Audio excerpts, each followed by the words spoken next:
Okay, everyone, welcome back.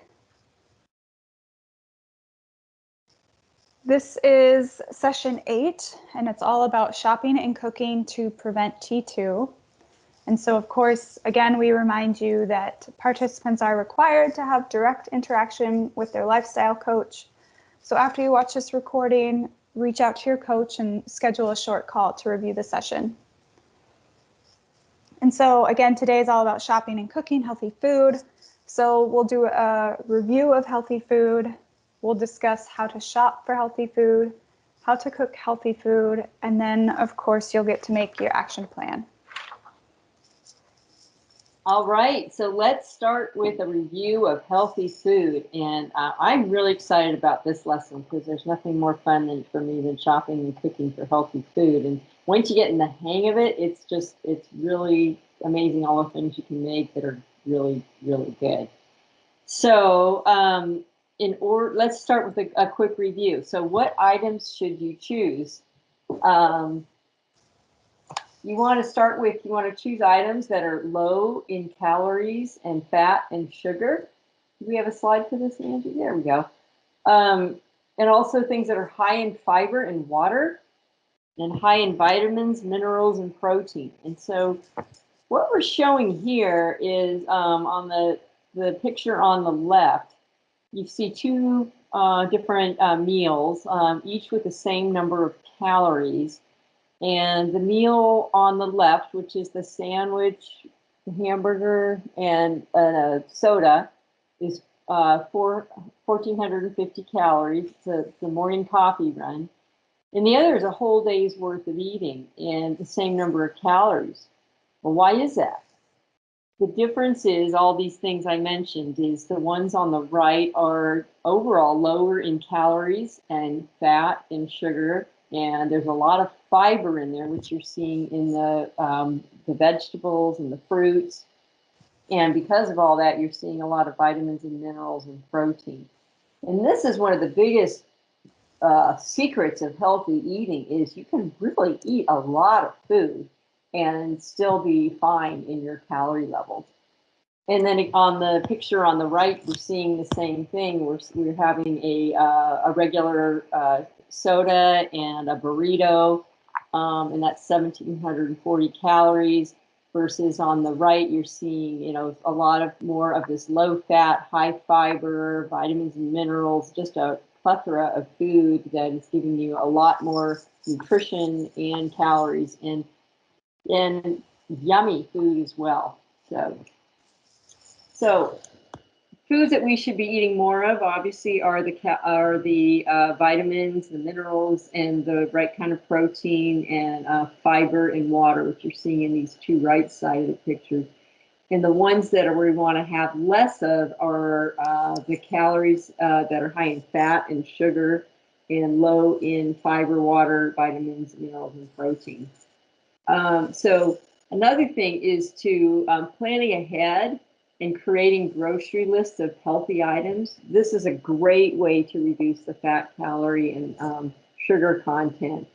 So if we look here, this is kind of giving you a clearer example of the fiber and the sugar. So we've got on the left, which appears to be a healthy food. You've got some, I see some vegetables in there and yogurt and all. It's 2,200 calories, but it's got 230 grams of sugar and 14 grams of fiber. And on the right, it doesn't look a whole lot different, but you're seeing the sugar content is drastically lower and the fiber content is much higher. So let's look at this a little more carefully. So if you look at the breakfast here, you've got a fruit-flavored yogurt and a blueberry muffin, and that's giving us 80 grams of sugar. And if we look at the breakfast on the right, you're seeing some eggs, some fruit, some avocado, and it looks like an iced coffee. And you only have 7 grams of sugar. But thing also to look at here is the volume of food. It's significantly more volume of food with the picture on the right. And then we go down in the snack on the left. We've got another yogurt, which is 21 grams of sugar. A lot of people don't realize that fruit-flavored yogurt is very high in sugar. or can be. So you really need to pay attention to that. Where on the right, it looks like they probably have a plain yogurt with some added blueberries for sweetening.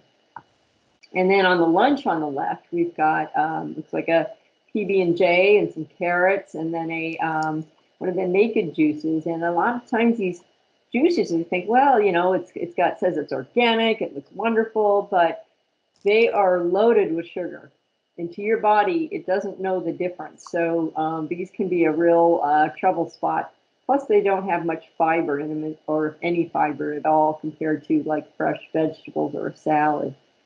And then on the right, you see the bread is different. We're doing whole grain bread, which is going to give us extra fiber. And it looks like the sandwich might not have the jelly in it. And the drink is something that's lower in sweeteners. And the dinner, it looks like on the plate is pretty much the same, but the big difference here is the dessert. Just going from looks like a candy bar to some dark chocolate really has a substantial difference in what we're getting here. So again, all these little minor things that we have throughout the day, a little extra sugar here, a little less fiber there, they really add up. And by making these just minimal changes, we can really affect not only the calories we're taking in, but the source of those calories.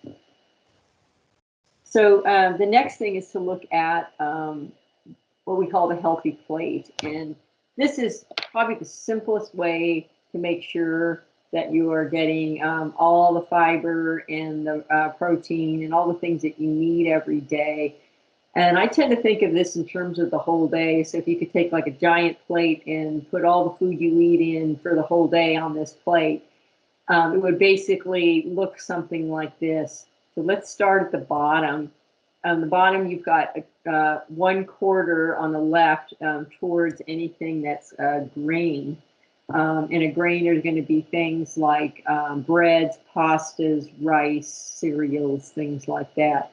And by keeping your total volume to 25% of your intake a day, you're going to, in a lot of ways, really help keep your calories down, as well as good blood sugar control. And then on the bottom right, we've got the protein. Protein foods are your animal-based proteins like chicken, beef, pork. It can also be plant-based proteins like nuts and seeds and legumes. And dairies in there if that works for you. And then on the top, which is basically all the color. So one way to think about this is having color in every meal you have rather than just kind of beige and white. And so this is basically where you're going to get the most bang for your buck, because these are the foods that are going to be high in fiber, they're going to be high in vitamins and minerals, and low in calories. So this next slide gives a little more example of ways you can add some more vegetables into your diet, kind of in a sneaky way. One way is just is changing how you're having pasta. And so on the left here, we've got some looking at the nutrition facts of making pasta out of zucchini with one of those zoodlers, or making it with spaghetti squash, versus looking at white spaghetti and whole grain on the right. So what you're seeing here with the zucchini pasta, in one zucchini, if you look down a little bit, you're seeing you're getting 32 calories there. And if you scroll down a third from the bottom, you see the fiber is like, I think it's like 2.2 grams of fiber. And with the spaghetti squash, you see the calories are 42, and then you're getting 3.9 grams, 2.2 grams of fiber. So, basically the calories are quite low, and the fiber is pretty good. And then with the spaghettis, the regular spaghettis, you look at the difference in the calories. This is the biggest thing, is like the calories on the white is 221, and with the whole grain, it's 174. And yes, with the whole grain one, if you look down at the fiber, it's the third down there, it's 6.3. So you're definitely getting a lot more fiber here. But that's not the real reason for spaghetti, because you're going to get your fiber mostly with your fruits and vegetables. But bottom line here is making these little substitutions. You are kind of finding ways to increase that amount of vegetables into your diet every day.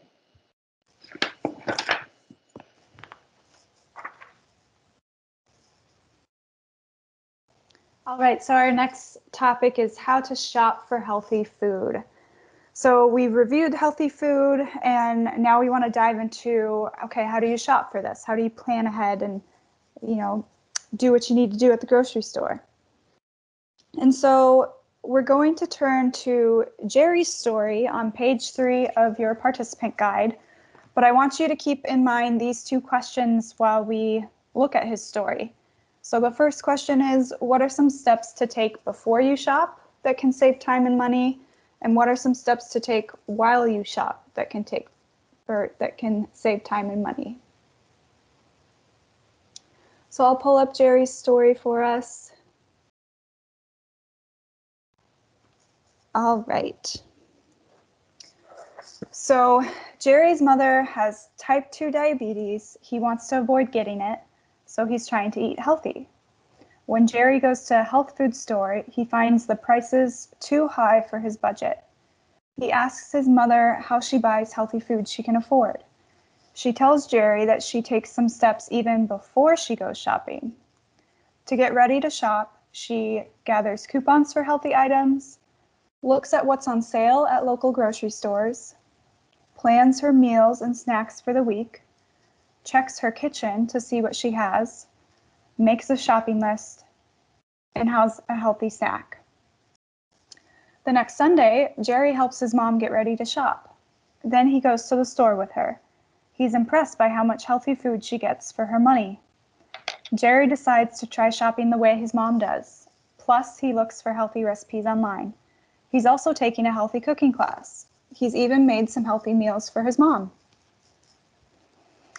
All right, so you can shop for healthy food without spending a lot of time or money. And to get the most from your shopping trip, it's a good idea to prepare even before you get to the grocery store. So we saw that here in Jerry's story with his mother. And what were some steps we saw, and maybe some that we didn't? So some steps to take before you shop that can save time and money. So we have listed here that you can find out about the sales at various grocery stores in town. You can gather coupons, find recipes. You can plan meals and snacks in advance. Check your kitchen, see what food is in the pantry or the fridge, what you need to use up before you buy more food. Make a shopping list, and of course have a healthy snack before you go so that you're not starving and just tempted to buy all the food that sounds good. And so let's say you've prepared for your shopping trip and you're at the store with your shopping list and coupons. What are some steps to take while you shop that can save time and money? You can look for the lowest unit price. You can use food labels. Stick to your list. You can choose family packs that are often cheaper than individual packs. You can avoid prepared meals that usually have a lot of added ingredients, added sugars, oils, and things that you maybe don't want to eat. And then you can buy items on sale. And I'll actually take us to pages 10 and 11 in our guide here. So these are some of the things we just talked about, but it's a really helpful tool to come back to this when, after this lesson, maybe you're thinking about how to prep for shopping for healthy food, and you're trying to remember what we talked about here. You'll always have this participant guide with you. So turn to pages 10 and 11 here, and they have some great tips for before you shop. So again, finding sales, looking for coupons, planning your meals, checking your kitchen. And then again, the tips for while you shop is finding lowest unit price, looking at food labels, sticking to your list. The tip for a lot of bulk items, that's a really great tip because they're often much cheaper than something that's already prepackaged, and that's a really great thing to look for as well. If maybe you have a co-op or something like that that offers a lot of those items in bulk. And then another great tip is buying veggies and fruits that are in season or frozen. So frozen veggies and fruit are a really great option and can sometimes be cheaper than some of the fresh options that you see. And then again, some of the family packs or something in bulk that can be really cost effective. And again, avoiding those prepared meals, frozen dinners. Yeah, so that's a really great resource to come back to. Right. Okay, so Angie talked about how to shop for healthy food, and that you know, those little, you know, that little bit of preparation can make a big time and money saver. So now we're going to look at how to cook healthy foods, and so you can cook healthy foods that you will enjoy without spending a lot of time. So let's look at what are some ways to save time when you cook healthy foods, and then we'll look at some ways to make healthy foods that you enjoy. To me, that enjoy is a big thing. So let's look at page 12 of your guide, and this will go into some things here. As Angie mentioned, buying things in larger sizes is really helpful. And then in terms of cooking, you can do this. You can either, you know, take that and put it, you know, into serving sizes and then freeze what you're not going to use, or you can cook in large batches of items that freeze well. This is great for things like sauces, stews, and casseroles, and you can store them in your freezer. And then the other thing they said, the first one, I skipped this one, but is clean as you cook. A lot of people don't do this, and it actually, it's funny. You think, how can that save time? But what it does is that as you're going along, it keeps your kitchen clean, and so you know where things are. And so as you're cooking, there's a methodical process to it, and you know exactly where things are. You can imagine a kitchen with things all over the place, and you try to look for things. It really can slow down the process. And then cutting up the veggies or fruits in advance. This is a great suggestion if you're trying to make sure you're getting more fruits and vegetables in your diet, because one thing that stops people is, oh man, I've got to cut it up if I'm going to eat it, and I don't want to take the time to do that. But if you've got some cut up vegetables and you keep them in a, you know, like a bowl with some water to keep them crisp in the refrigerator, it's so easy to grab a little handful of that much faster.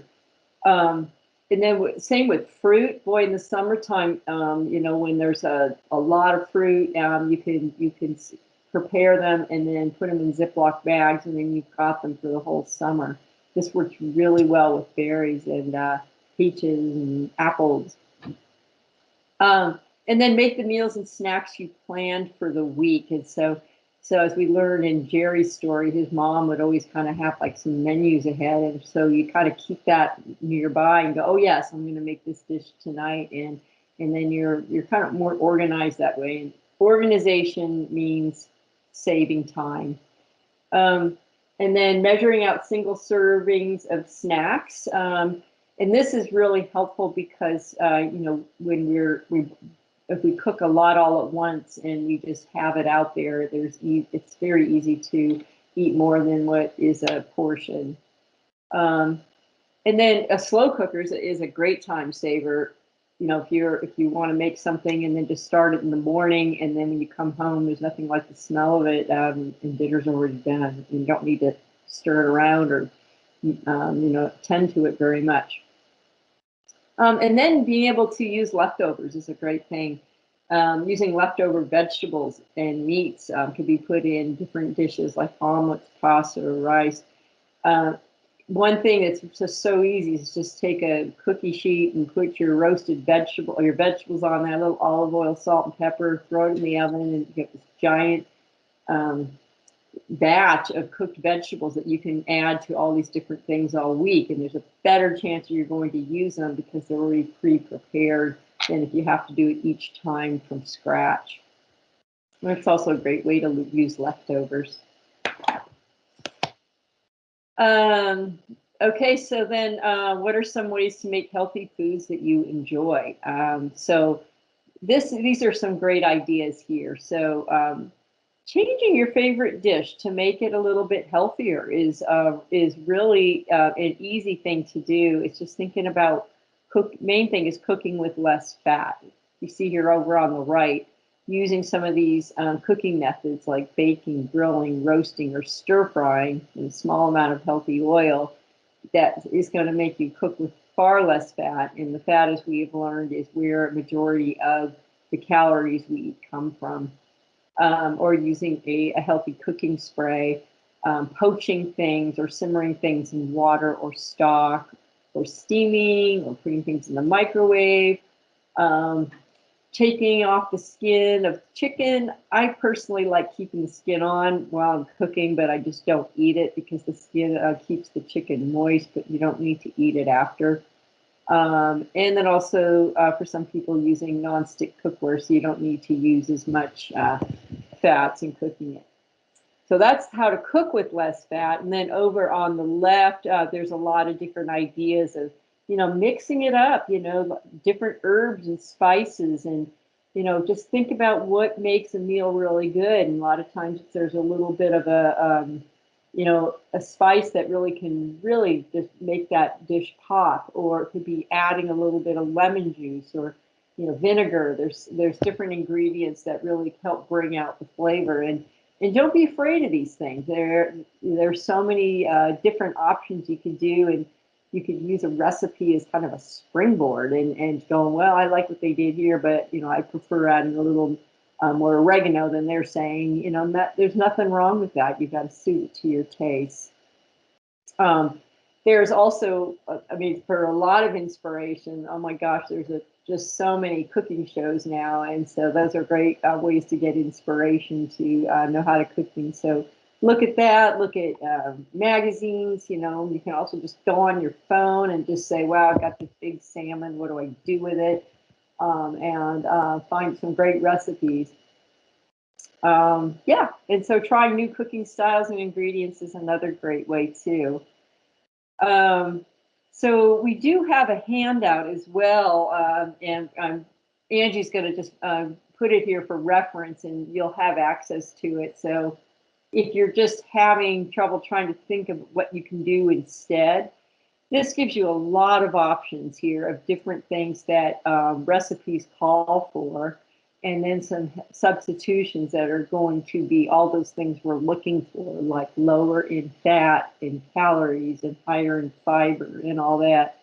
So you might want to look for some of your favorite things here on the left that you tend to use cooking, and then find some options on the right that will work just as well.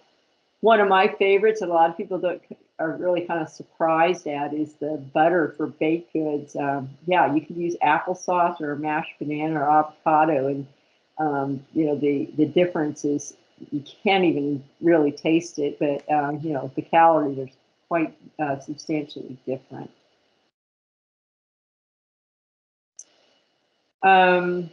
Okay, now we are going to have a little entertainment for you. We're going to watch a couple of videos. The first one is called Make It Fast, Make It Good. So we'll start with that one.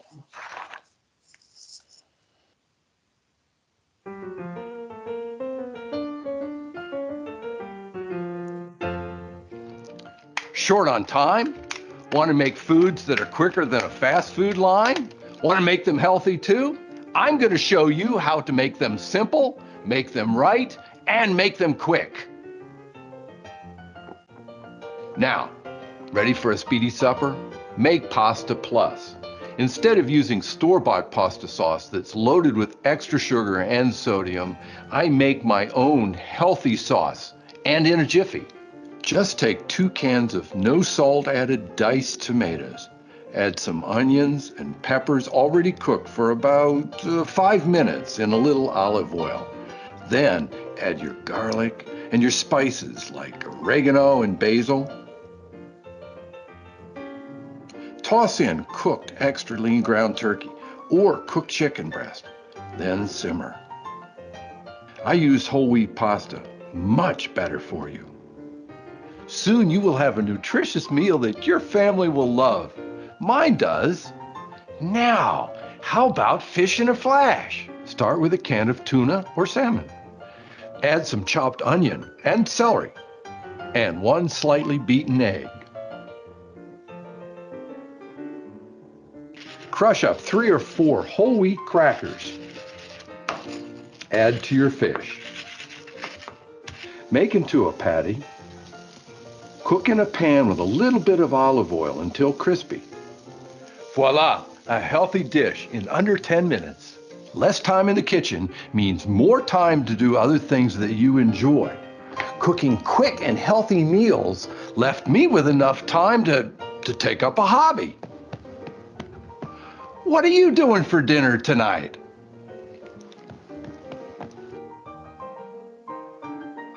For more information, go to www.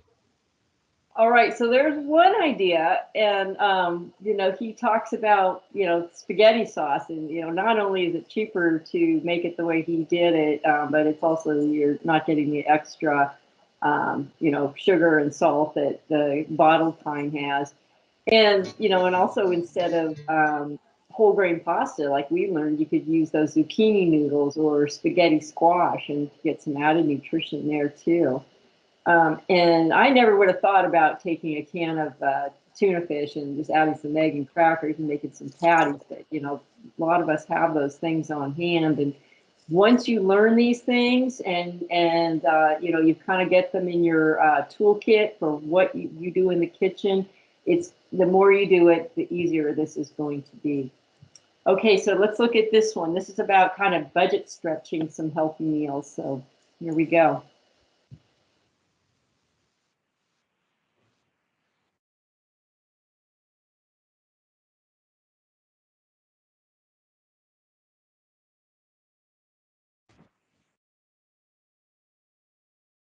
I think we're just going to look at the words here. So for some reason, we're not getting the sound. So just kind of watch the words, or Angie's going to see what she can do. Use her Did the mouse. audio fail? Let me try again. Sorry about that, everyone. We will start over and hopefully it works this time.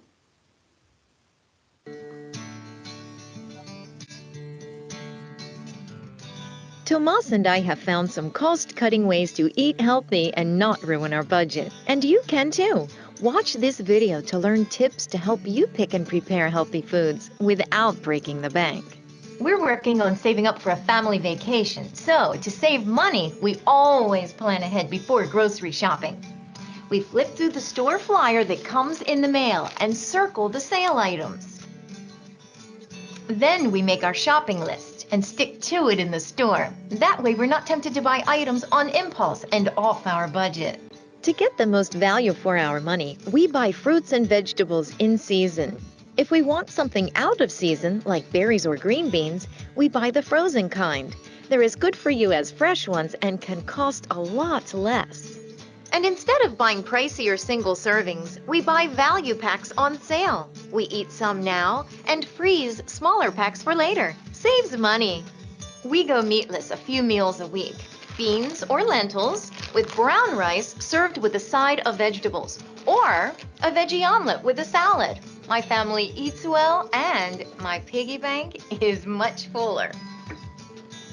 Try our budget stretching tips. Buy sale items and shop with a list. Buy frozen. Buy in bulk. Repackage in smaller packages. And go meatless 1 or more days a week. Good for you foods at a good savings. For more information, go to www. Okay, so there you have it. Some other ways for some budget saving idea, or some great ideas for just kind of making your meals a little easier. So it's a combination of the main thing I'm hearing is the planning, which means looking at lists, look what's on sale, creating lists, doing menu planning. And yes, it sounds like a lot, but the time it takes to do that versus the time that you save by you use by not doing it, and also the money you use by not doing this can be quite substantial. Exactly. Okay, so we're going to look at some of our other resources in our participant guide. So I pulled up here on pages 6 and 7, we have My Meals and Snacks. So this is something between now and the next session or your call with your lifestyle coach. We really encourage you to use this tool and try filling it out. Try kind of, planning your meals and your snacks, and that will allow you to plan your grocery list. And if you see this and you're just overwhelmed, we do have Jerry's Meals and Snacks on pages 4 and 5. So look at what he has and see if this is something that you can use as inspiration. Maybe you see this and you say, oh, I normally eat that too. So take some ideas from Jerry's Meals and Snacks, if those feel good to you. And yeah, just get an idea of what your week might look like. And then on page 8, you can see Jerry's shopping list that corresponds with all of those meals and snacks listed. So here we have his shopping list for the week, kind of broken down by different categories. So take a look at this, and then again, we ask you to do your shopping list on page 9. So maybe you're doing some of the same things that Jerry's doing and use some of those items off of his list, but either way, create your own shopping list so that you're prepared to go to the store and you know what you're heading in there for, and you don't get distracted by other items, and it can help you stay to your budget and stick with some of your healthy options. Okay, and with that, I will bring us back to our PowerPoint. So again, we discussed all of these resources with you today.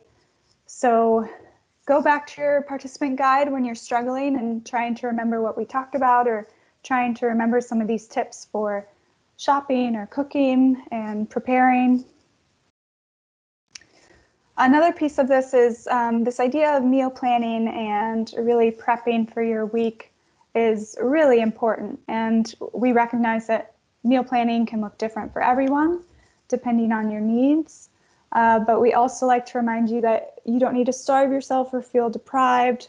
There are ways to figure out how to fit your meals or your snacks into your calorie goals. So this image just shows a really great example of 2 different ways a 1,600 calorie day could look. So maybe you're someone that really likes bigger meals, so you just stick with your 3 big meals, breakfast, lunch, dinner, and dessert. Or maybe you're someone that really can't go throughout the day without having snacks. So you can break it up differently here, and you can see where they brought that smoothie into a snack option. They brought those carrots and hummus and some, it looks like pistachios, into another snack option.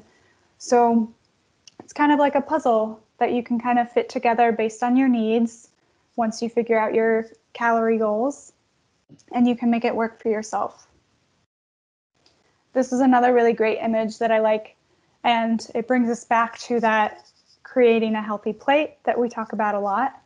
So the idea of half of your plate should be those non-starchy veggies, a quarter of your plate should be starches or some of these healthy grains, and then another quarter should be your protein. And then they also add here some healthy filling fats. So this is a great image when you're thinking about prepping your lunches for the week. Containers like this are a lot of fun and really helpful. But even if you don't have a container that has divided it all out nicely for you, it's a really great way to visualize how you're prepping your lunch and making sure that you have prepped a really healthy meal for yourself to bring to work.